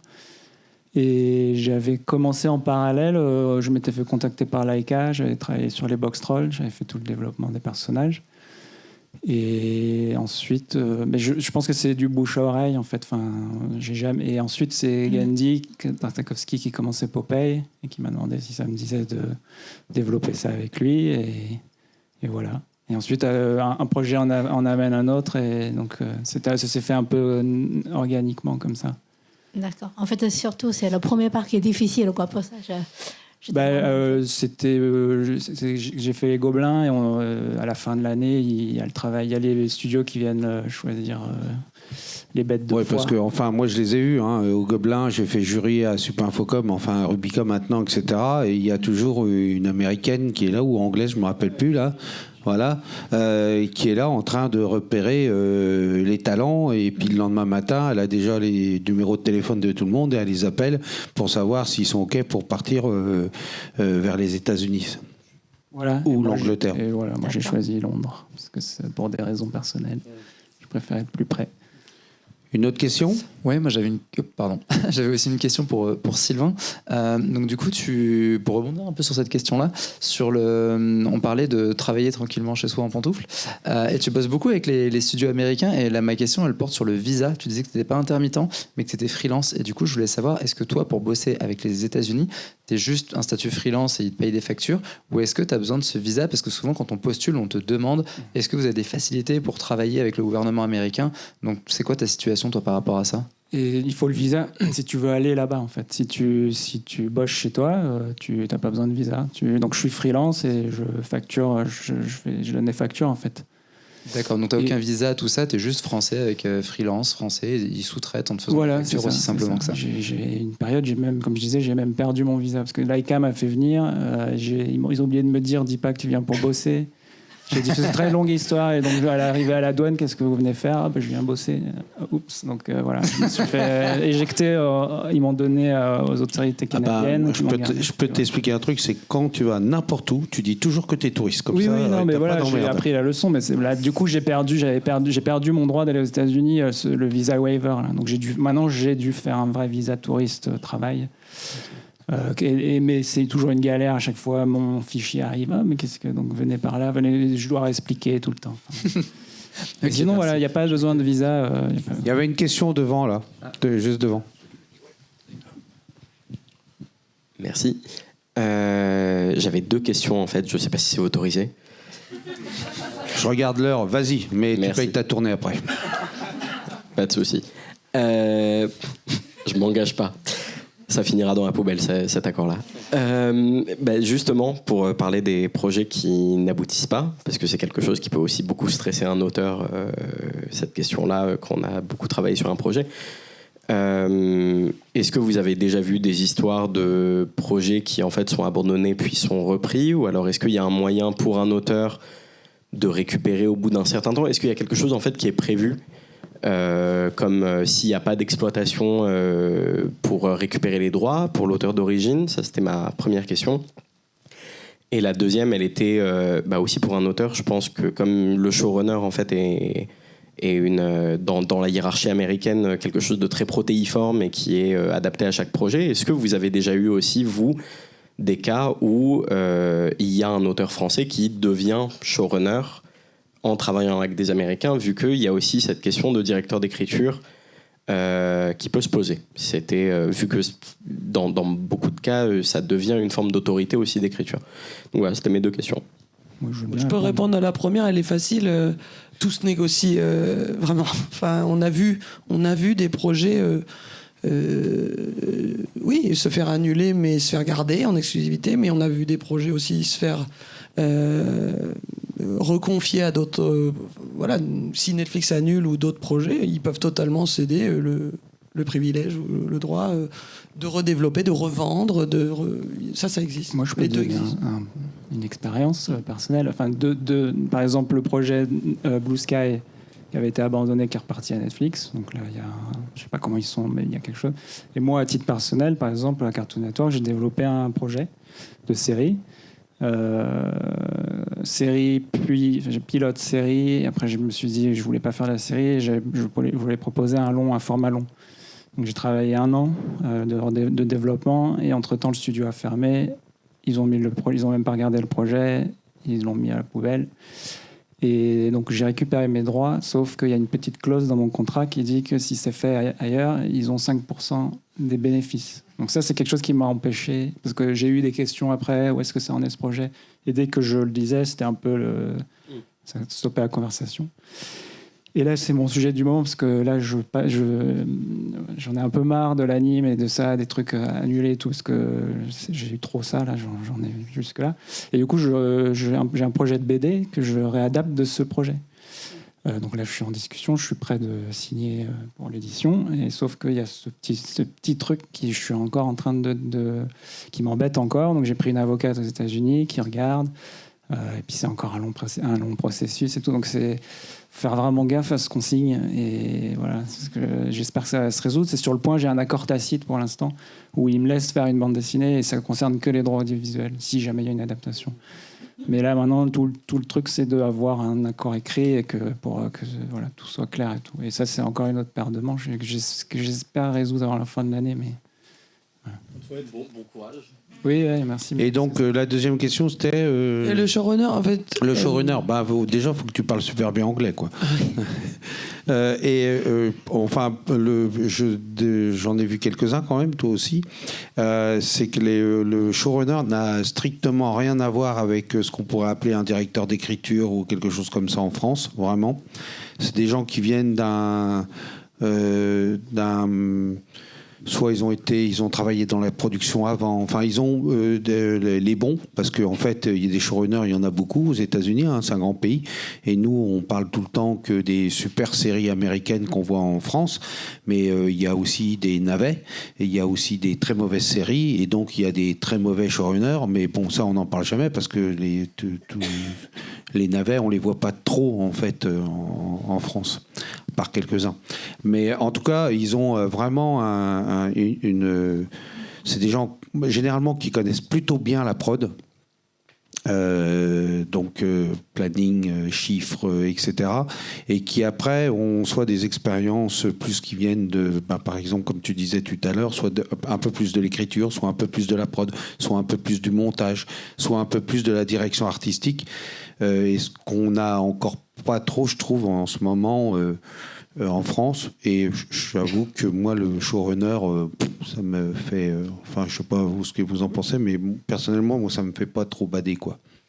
Moi, je voulais juste, comme j'ai cette expérience américaine, je vois comment...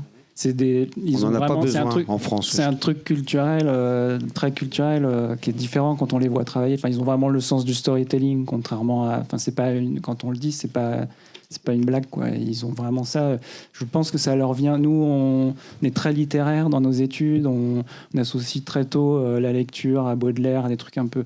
Eux, ils ont de la littérature jeunesse hyper stimulante, de l'aventure. Enfin, ils ont ce truc de storytelling qui est vraiment spécifique à nous. Et après, ils viennent aussi... Enfin, ça peut être juste des étudiants qui sortent de l'école d'anime, qui ont des idées, et puis voilà, on va les aider à développer, et hop, ils font des super projets parce qu'ils s'entourent, parce qu'ils font du ping-pong avec d'autres auteurs, tout ça, et ça devient des showrunners. Enfin, c'est pas forcément des gens qui connaissent vraiment la prod. Par la force des choses, ils le font, mais ça peut être ça peut être des anciens boarders. Souvent, c'est plus des boarders. Et souvent, c'est des gens, des directeurs, qui ont fait du développement visuel ou voilà. Qui a une bonne idée peut devenir showrunner, quoi.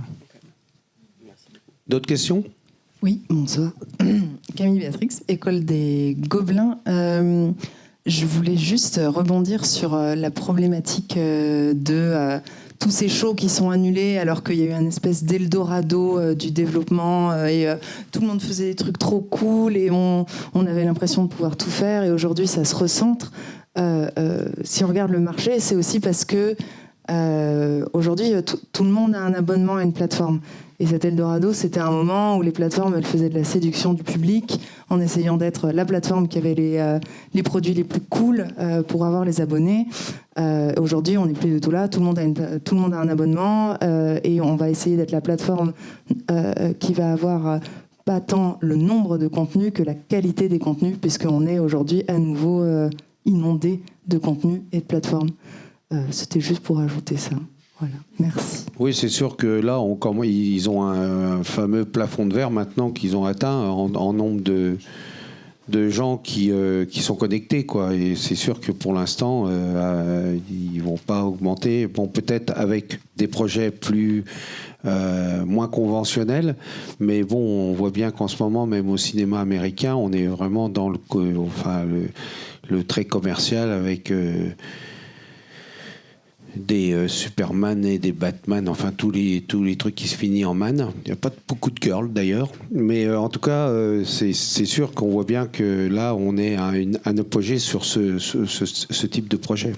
Alors nous, ce qu'on constate, c'est qu'il y a une très forte décélération de la croissance des plateformes. Ça, c'est vrai. Par exemple, en 2020, on était sur une croissance du chiffre d'affaires en France de 50%. Donc, en 2022, on était plus qu'à 13%. Et ça a encore baissé. Mais pour autant, y compris maintenant, les plateformes avec lesquelles on est en contrat, elles sont toujours en croissance en France. Parce qu'il y a des relais de croissance. Pour Netflix, il y en a 2 à titre principal. Il y en a un, ses concurrents aussi, c'est la pub. Et le deuxième, c'est Netflix, c'était une stratégie marketing assez intelligente. Il permettait d'avoir, avec un abonnement, plusieurs abonnés.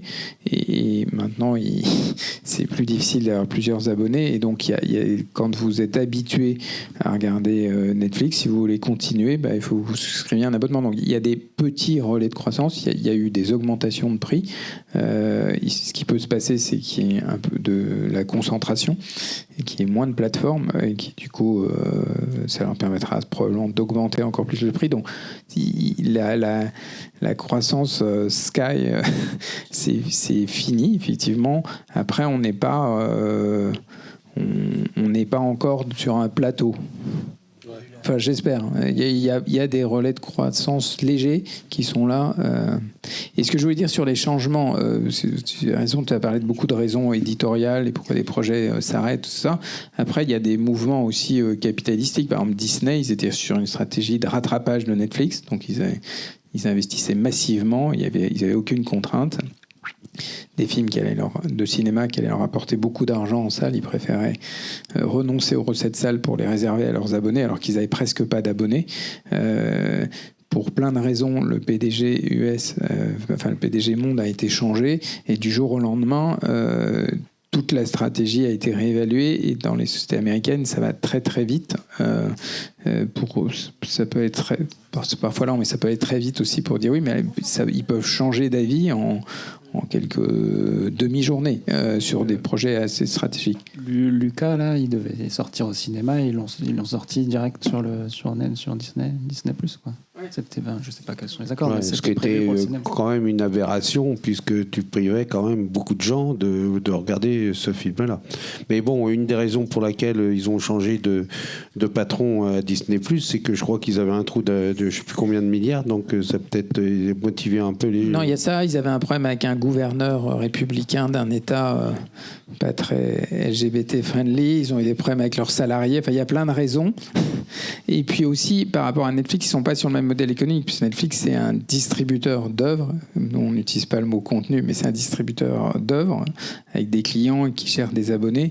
Disney, c'est un producteur de cinéma, qui sont des chaînes. Enfin, ils sont sur un modèle économique beaucoup plus compliqué. Et Disney, donc, où les studios américains, ils avaient beaucoup d'output deals en France avec les différents acheteurs, Canal+.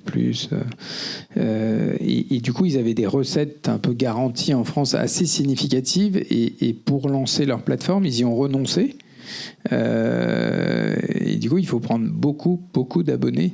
Alors c'est des boîtes qui peuvent raisonner en pluriannuel et peuvent accepter de perdre de l'argent, mais à un moment, il faut être sûr qu'on revient vers le positif.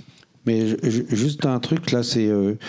Quand tout à l'heure tu parlais, Sandrine, que les droits pouvaient être vitam aeternam, mais je me dis, c'est quand... nous, en animation, on a quand même une durée de vie de nos œuvres qui sont assez longues. Et parfois, tu peux avoir fait une série qui va être, je dis n'importe quoi, sur Canal+, et passer sur France Télévisions, ou qui va se retrouver sur une télévision, une chaîne du câble. Et là, concrètement, bon, c'est encore trop récent pour savoir, mais concrètement, ces œuvres-là, quand elles sont portées par Netflix ou n'importe quelle plateforme, genre, ça y est, c'est la nouvelle série qui sort, une fois que cet appel d'air est passé, qu'est-ce qu'elles vont devenir? Est-ce que c'est des séries qui continueront à rester dans leur catalogue? Est-ce qu'ils les revendront? Est-ce que ça finira encore une fois à la poubelle? Ça, c'est vraiment un truc qui me turlupine en ce moment, parce que on n'a pas assez de recul, mais qu'est-ce qu'ils vont faire? J'ai fait une suite des Mystérieuses Cités d'Or, on vient de fêter les 40 ans de la série il n'y a pas très longtemps, donc voilà, c'est vraiment des choses qui sont dans la durée, ça berce je ne sais pas combien de générations de gamins. Est-ce qu'avec ces plateformes-là, on va avoir la même chose? On ne peut pas prévoir ce qu'ils vont faire, mais je pense qu'à terme, elles vont sortir de la plateforme. Les œuvres, de toute façon, il y a déjà des contrats avec les producteurs sur des durées en fonction, effectivement, d'une période d'exclusivité, etc. Mais on voit même des productions de Netflix sur les premières années qui commencent à sortir de la plateforme. Alors qu'au départ, voilà, elles sont restées pendant de nombreuses années. Ce sont des productions de la plateforme, mais elles commencent à sortir sur d'autres chaînes. Et ce qu'on voit aussi, et c'est une des dernières modifications de barème qu'on a faites avec le conseil d'administration, c'est que même au moment de la création des œuvres, comme ils ont des contraintes financières un peu plus importantes, ils cofinancent dans le cadre d'accords business avec des chaînes, alors plutôt en clair, et donc ils cofinancent le développement et l'acquisition aux producteurs, et après ils se partagent la chaîne en clair a le droit de diffuser à un certain moment, et plus elle va avoir une exposition élevée, plus elle doit payer, et c'est un peu en bon français ce qui s'appelle solution win-win, où ça permet aux chaînes, il y a Bruno Patino chez Arte, alors c'est plutôt en fiction, mais il a toute une théorie là-dessus en disant nous on n'a pas les moyens à cause des contraintes budgétaires de financer des œuvres ambitieuses, et avec des partenariats avec les plateformes, ça nous permet d'accéder à des formes de création, à des budgets de création qu'on ne pouvait pas se permettre avant. Donc même il y a plus tard dans l'exploitation des œuvres, mais dès l'initialisation, maintenant il y a de plus en plus de projets qui sont partagés soit en France, soit sur des zones géographiques. Enfin, c'est pareil en cinéma. En fait, on est parti sur un modèle assez simple où ils voulaient tout faire tout seul, avoir tous les droits. Maintenant, ils préfèrent mutualiser les risques, et il y a beaucoup de marge, enfin pas de marge, mais il y a beaucoup de choses à négocier. Une dernière question? Bah dis donc. Donc on a été super clair ou on vous a endormi complètement? Bah écoutez, vas-y. Pardon, troisième du coup. Là vraiment, il n'y a pas de possibilité de joker pour pas offrir un pot. Apparemment tout se négocie.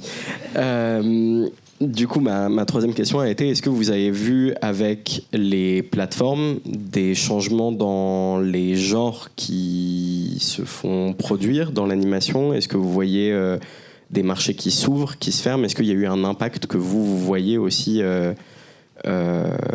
là-dedans? Je pense notamment à, j'ai l'impression, des séries d'animation peut-être plus tournées vers un public adulte qui m'ont l'air d'apparaître, mais peut-être que je me trompe. Est-ce que vous voyez ça ou Je dirais que c'est la tendance de... Ouais. Et est-ce qu'avec cette contraction du marché, ça, là pour le coup c'est vraiment votre opinion que je demande ou votre sentiment, est-ce que vous avez l'impression qu'il y a des choses qui vont se maintenir ou changer ou non par rapport à ça? par rapport à une Sur les orientation. modes tu parles par exemple de ce qu'a créé Arcane. Ouais, par exemple. Arcane ou Castlevania avant ça, qui avait un ton quand même. Bah, ce qui est sûr, c'est qu'elles ont permis à des programmes comme ça d'exister. Et il y avait moins la place sur des chaînes traditionnelles avec des grilles du matin ou de l'après-midi, c'est sûr. Elles ouvrent ça et c'est sûr que l'axe ado-adulte, il a augmenté récemment et grâce à Arcane depuis. Et voilà. Mais est-ce que c'est les plateformes? Oui, sans doute. Elles ont créé un espace éditorial, en tout cas un peu plus large. Ça se constate. Après, est-ce que ça va durer? Est-ce que les modes et leurs attentes de grille vont changer? Ça, C'était ça. Mais oui, ce que je forcément. demandais. Non. D'accord. Sylvain? Pour l'animation adulte, je pense que c'est une volonté des artistes aussi qui ont envie de se sortir du cliché animation égale enfance et qui sont contents de pouvoir explorer des choses. Ils ont mis des moyens Netflix, là-dedans avant. Ah oui, il y a plus eu difficile il y a eu tout un pôle animation adulte à Netflix. Ouais.